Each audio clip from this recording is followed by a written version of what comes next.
bringing the people behind our food to life. Way back when I was young hippie on the commune, my great aunt Laura I didn't even know her, gave me a $9,000 inheritance. And I was broke. The first thing I bought with that money once it was released was a 44-quart pressure canner.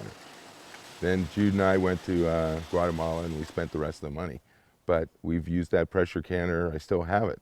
And we'd can up beans and everything and salsa and everything. And then what got us into processing was I was a refrigeration contractor for all the natural food stores and farms around here. We went to where no one had gone before. We started building our cannery out here, and we call it a glasery. It's just, we don't do cans.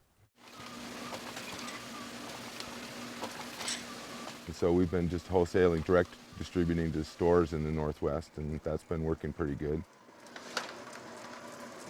We sell through some CSAs and farm stands, so that's what got us started. And we've been working on it for about 12 years. Been building on it, robbing from Peter to pay Paul for my refrigeration business. And then about 4 years ago, 5 years ago, I relinquished all refrigeration. And hi, Mom. Fun is the fact that when I was a refrigeration mechanic, I was a bummer patrol.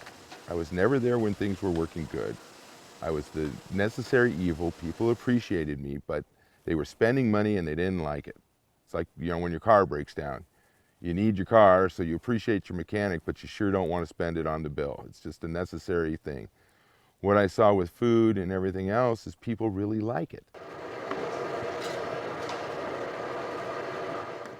We primarily get everything we use from local farms. Our first products were pickles. Seemed like no one else was doing them. What we do is we do a fresh pickle. We brine it a little bit in those cool salt water and then put it in a jar and pour a vinegar brine on it, and so it pickles itself in the jar using the vinegar rather than a fermentation.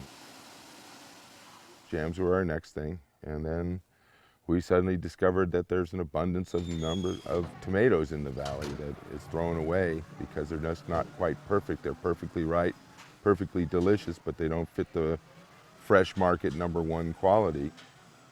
Then we did tuna and just kind of have been adding things as we see there's an extra abundance of things.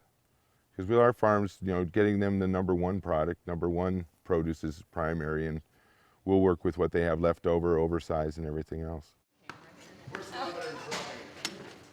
A true glasery or cannery is a seasonal production thing. You're using what's available in season. And we get them when they're harvested perfect. Anthony at Ayers Creek, we get really beautiful blackberries. Our tomatoes come in real fresh and ripe, and it works out real well. And if you want to use local produce, you got to use it when it's happening. We're in Oregon. You can't have tomatoes in February.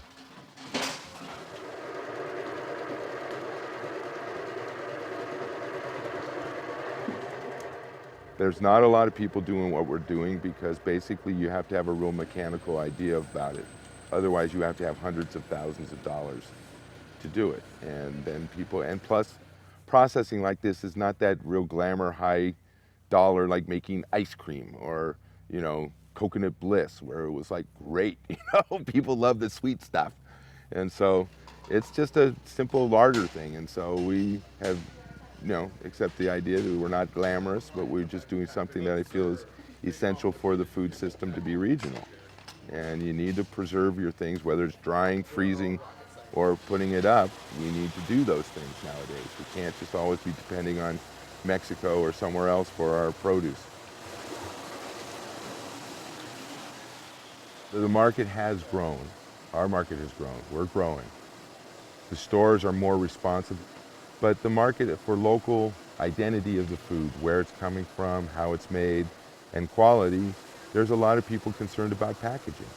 So we fit into a niche that is good for our area and growing.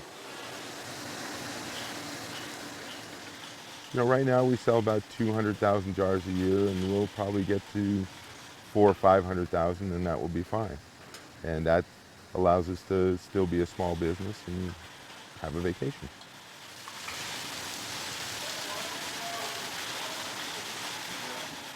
We would probably have a hard time selling our products in Kansas or Texas, but in the Northwest, people are very responsive to what we're selling and appreciate it a lot. So we're kind of a niche market, but we're happy to be small and stay small.